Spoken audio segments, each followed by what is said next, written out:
It's Seeker Time. Halo Family Seeker, selamat datang kembali di channel kami. Di episode kali ini, gue mau cerita tentang seorang gadis desa biasa yang tanpa kemampuan menyanyi ataupun menari, ternyata berhasil eksis di panggung terbesar ajang pencarian bakat di Tiongkok. Semua orang sempat memandang rendah dia, tapi jutaan orang justru jatuh hati kepada Yang Chow Yue, bintang yang memecah opini publik. Apakah dia hanya fenomena sesaat, ataukah simbol ketulusan yang mengalahkan semua ekspektasi? Yang Chow Yue lahir pada tanggal 31 Juli 1998 di sebuah desa kecil di kota Yancheng, Provinsi Jiangsu. Masa kecilnya jauh dari gemerlapnya dunia hiburan. Hidupnya itu sangat sederhana bersama keluarganya yang berlatar belakangkan dari keluarga petani dan tentunya jauh dari pusat dunia hiburan. Sejak remaja, Chow Yue ini udah harus membantu keluarganya bekerja. Bahkan demi meringankan beban orang tuanya, ia harus meninggalkan bangku sekolah lebih awal. Di masa itu, dunia artis tampaknya seperti mimpi yang terlalu jauh. Di tahun 2018, ini menjadi sebuah titik balik dalam hidup Chow Yue. Tanpa pelatihan profesional, ia mengikuti audisi yang namanya Produce 101 di China. Sebuah program pencarian bakat yang pada waktu itu memang lagi sangat fenomenal banget. Di atas panggung, kekurangan bakatnya itu ternyata terlihat jelas. Gerakan dance-nya itu terlihat kaku, bahkan suaranya pun terdengar fals. Dan seringkali dia terlihat gugup. Namun ada satu hal nih yang membedakannya, kejujuran emosinya. Dia sempat menangis ketika terharu, tertawa ketika senang, dan juga nggak pernah pura-pura sempurna di atas panggung. Ternyata originalitasnya ini banyak yang suka. Bagi banyak orang, yang Chayo ini bukan sekedar peserta biasa. Ia adalah gambaran orang biasa yang berani bermimpi dan ternyata berhasil. Meski awalnya diremehkan, ternyata dukungan fans ini terus mengalir kepada Yang Chayo. Di babak final, jumlah suara yang ia terima itu mengejutkan semua orang.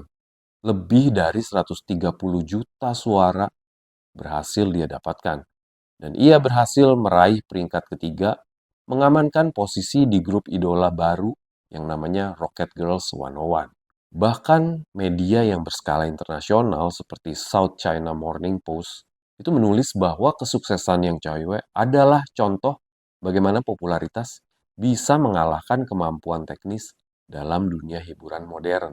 Meskipun awalnya dianggap sebagai seorang underdog, Yang Chaiwe membuktikan bahwa dia bisa mengubah popularitas menjadi sebuah karir yang stabil.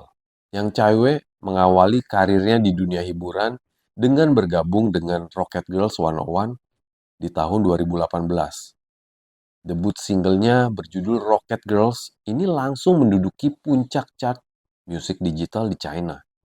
Dan di sana dia berpartisipasi dalam konser besar di stadion dan juga banyak tampil di acara-acara televisi nasional.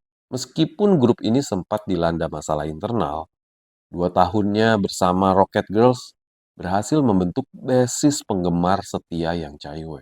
Setelah eksis di girl band ini, Yang Chaiwe melanjutkan karirnya menjadi seorang bintang variety show. Dia muncul di acara populer seperti Happy Camp, Keep Running, dan juga Go Fighting. Kepribadiannya yang polos membuatnya berhasil menjadi meme queen di internet. Setelah berhasil di bidang-bidang tadi, Yang Chaiwe memutuskan untuk terjun ke dunia akting dengan membintangi drama yang berjudul Dance of the Phoenix di tahun 2020. Lalu ada Midsummer is Full of Love di tahun 2020 juga, dan juga Lie to Love di tahun 2021. Walaupun aktingnya menuai banyak kritik, namun beberapa dramanya ini tetap berhasil trending di platform streaming. Nggak sampai situ aja guys, Yang Chaeyoe ini berhasil ditunjuk sebagai brand ambassador beberapa brand-brand terkenal seperti Dior, L'Oreal, lalu ada juga Versace. Ini berhasil menggandengnya untuk campaign-campaign besar mereka di China. Dan ini menunjukkan bahwa meskipun ada sedikit kontroversi, namun nilai komersialnya Yang Chaeyoe ini tetap tinggi guys. Beberapa highlight di dalam karirnya Yang Chaiwei seperti penampilannya dia di acara paling bergengsi di China yang namanya CCTV Spring Festival Gala, ini berhasil ditonton ratusan juta orang, guys. Dan ini mengukuhkan statusnya sebagai selebritas papan atas di China. Lalu dia juga mendapatkan beberapa penghargaan yang sifatnya sangat populer nih, seperti memenangi gelar Weibo Goddess of the Year dan juga Most Popular Actress di beberapa ajang penghargaan hiburan. Setelah tadi kita bahas perjalanan karirnya Yang Chaiwei, ternyata Yang Chaiwei sebagai seorang selebriti nggak jauh-jauh dengan yang namanya kontroversi.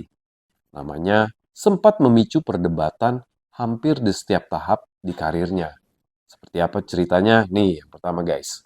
Banyak pihak yang meragukan kemampuannya dalam menyanyi dan juga menari. Seorang kritikus sampai pernah menulis gini guys, ketus banget nih ya kalau menurut gua. Dia bilang kalau Yang Chaiwei itu tidak punya kemampuan. Dia hanya bisa menangis dan rankingnya alias apa sih kalau kita sebut tuh kayak ratingnya itu hanya lelucon aja. Bahkan beberapa netizen juga sempat melaporkannya ke Kementerian Kebudayaan karena mereka menilai ia nggak layak mewakili nilai-nilai hiburan nasional. Nggak sampai situ aja, muncul juga banyak sindiran dari para public figure.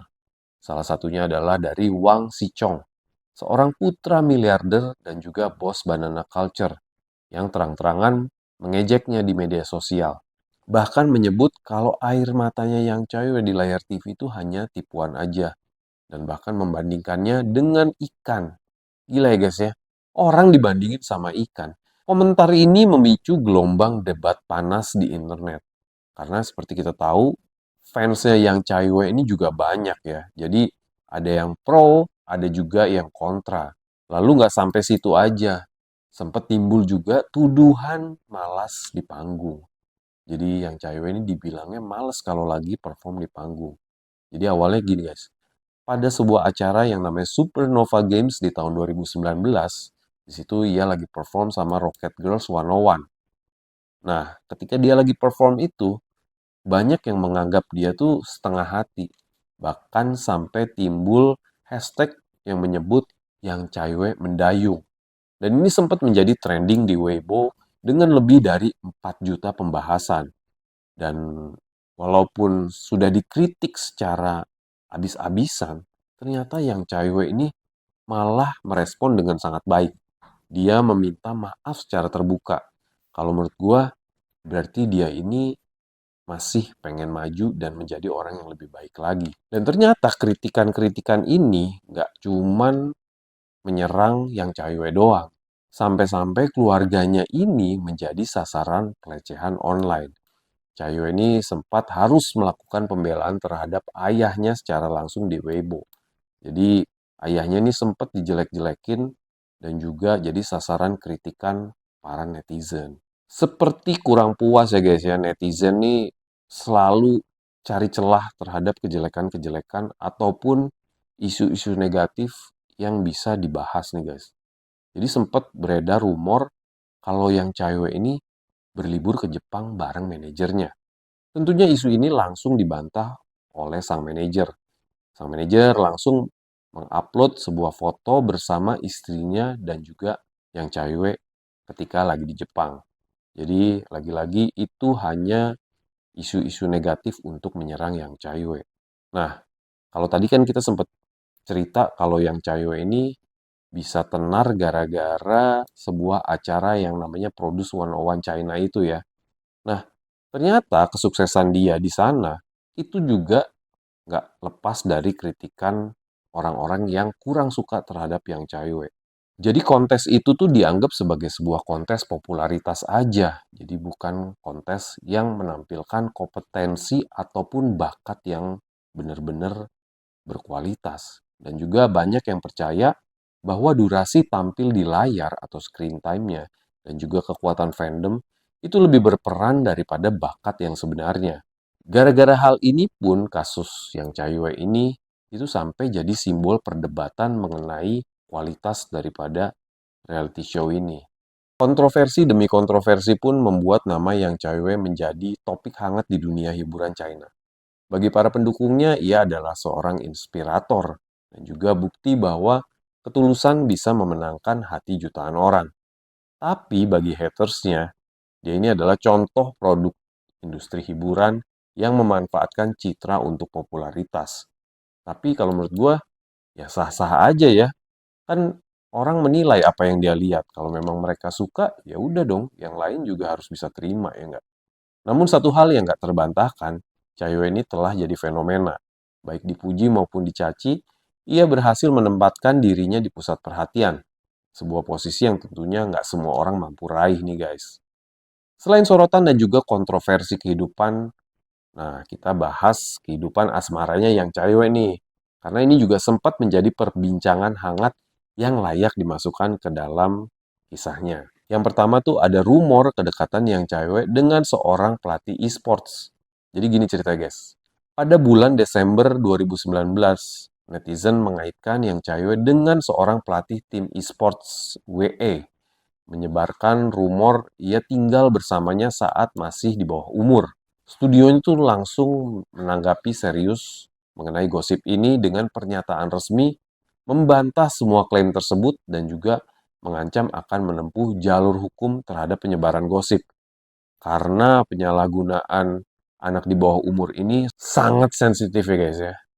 Lalu ada juga dugaan hubungan yang cewek dengan pemain profesional hero yang bernama Leo Si. Spekulasi sempat berembus bahwa yang cewek memiliki hubungan sentimental dengan pemain e-sports bernama Hero ini, yang kabarnya sudah berjalan 3 tahun sejak usianya masih 16 tahun. Dan dugaan ini diperkuat oleh banyaknya tanda yang cocok nih, seperti unggahan Weibo yang disukai, lalu atribut-atribut yang timbul di TikTok, hingga rekaman permainan mereka bersama yang masih terekam hingga 2018. Namun Caiwe tidak pernah memberikan klarifikasi resmi tentang hal ini. Jadi mungkin aja benar ya, walaupun nggak ada berita resminya. Nggak sampai situ aja nih guys, lalu ada muncul juga berita dugaan yang Caiwe ini kencan dengan Hei Luolo, anggota RISE. Nah, dugaan ini guys sempat bikin netizen tuh menyoroti interaksi di video TikTok antara Caiwe dan juga Hei Luolo yang merupakan anggota boyband RISE ini, yang sama-sama menggunakan musik, latar, dan juga saling memberikan komentar nih di video itu. Meskipun spekulasi berkembang, Chaeyoe ini membantah rumor tersebut, sehingga nggak ada berita lebih lanjutnya. Tapi kalau menurut gue ya biasa lah ya, kan mereka di dunia hiburan saling kenal dan juga siapa tahu inilah bentuk saling mensupport lah ya antara sesama artis. Ya sah-sah aja lah guys. Nggak sampai situ aja guys. Ada gosip beredar juga katanya yang Chaeyoe ini deket sama beberapa top star dan juga tinggal deket sama mereka. Jadi sebuah gosip paparazzi menyebut Chaeyoe ini sering meluangkan waktu bersama seorang aktor top. Bahkan dikatakan tinggal di kompleks yang sama dan juga sering makan bareng-bareng. Netizen menduga nama-nama seperti Bai Qingting atau Wang Yuan. Meski nggak ada bukti kuat mengkonfirmasi hal ini, tapi gosip ini sudah beredar dan juga sempat bikin heboh juga. Rumor-rumor asmara yang melibatkan Yang Chaeyoe ini memang sangat bervariasi. Dari hubungannya dengan pelatih e-sports, dugaan tinggal sama aktor terkenal. Namun semua rumor ini memang secara resmi dibantah oleh agensinya atau oleh Chaeyoe sendiri.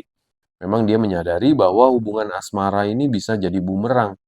Sehingga yang Chaeyoe ini sebenarnya lebih memilih untuk menjaga profesionalismenya dan juga berfokus pada karirnya, jadi bukan pada asmara. Jadi kalau misalkan banyak fans-fans cowoknya nih, tenang aja. Chaeyoe ini masih fokus ke karir aja, bukan ke pacaran. Oke guys, kita nggak akan fokus ke skandal sama gosip-gosipnya lagi. Nah ini gue mau bawain beberapa highlight dan juga gebrakan terbaru dalam karirnya yang Chaeyoe nih. Yang patut kita nanti-nantikan dan juga yang belum nonton, boleh nih coba ditonton nih beberapa drama yang bakal gue sebutin di sini. Yang pertama tuh ada drama romantis yang judulnya Love You Seven Times. Nah, drama ini dibintangi oleh Yang Chaeyoe dan juga Ting Yusi. Dan ini pun masih menjadi salah satu drama paling populer di China yang tayang perdana di ICC pada Agustus 2023. Yang kedua nih ada drama yang judulnya Seven Seasons of Auspiciousness. Drama ini merupakan adaptasi dari sebuah novel. Dan memang Perkiraan tuh udah akan mulai tayang di tanggal 10 Agustus 2025. Ceritanya tuh penuh romansa dan juga humor khas drama Xianxia. Juga ditunjukkan untuk penonton muda selama musim liburan summer ini. Oh ya guys, ada lagi nih salah satu dramanya yang cewek yang patut kalian tonton, yaitu ketika dia tampil sebagai pemeran tamu nih di drama yang judulnya The Double pada tahun 2024. Di sana ia tampil sebagai guest role di drama kolosal The Double. Nah, di drama ini perannya sebagai Jiang Li itu mendapatkan berbagai reaksi nih. Sebagian besar netizen itu memuji peningkatan aktingnya loh. Sementara yang lain masih tetap kritis terhadap ekspresinya yang cewek yang dianggap agak datar. Jadi yang Cahyo ini nggak cuman eksis di drama doang ya guys ya. Dia tuh juga cukup eksis di variety show. Dia ini baru aja tampil di acara variety show yang namanya Login to Yuan Yusou yang memperlihatkan chemistry manis dia dengan Bai Qingting dan juga mengundang julukan Bai Yue Kwang dari para fans. Jadi saking mereka tuh chemistry-nya bagus, jadi banyak yang suka nih kalau mereka lagi bareng-bareng. Dan juga agensinya baru aja mengantongi lisensi distribusi untuk drama barunya yang berjudul Chongxi. Dan ini menandakan bahwa proyek berikutnya akan segera tayang. Nah guys, karirnya yang Cahyo ini nggak kaleng-kaleng lah. Dari sawah di desa kecil hingga panggung paling gemerlap di China. Dari ejekan publik hingga kontrak brand mewah internasional. Perjalanan yang Cahyo adalah kisah tentang mimpi, kontroversi, dan juga keteguhan hati. Lover or hate her, satu hal yang pasti nih nama yang Cahyo ini akan terus diingat dalam sejarah hiburan modern Tiongkok yang dimana dia udah eksis banget. Oke guys, sekian cerita gue tentang Yang Cahyo di episode kali ini.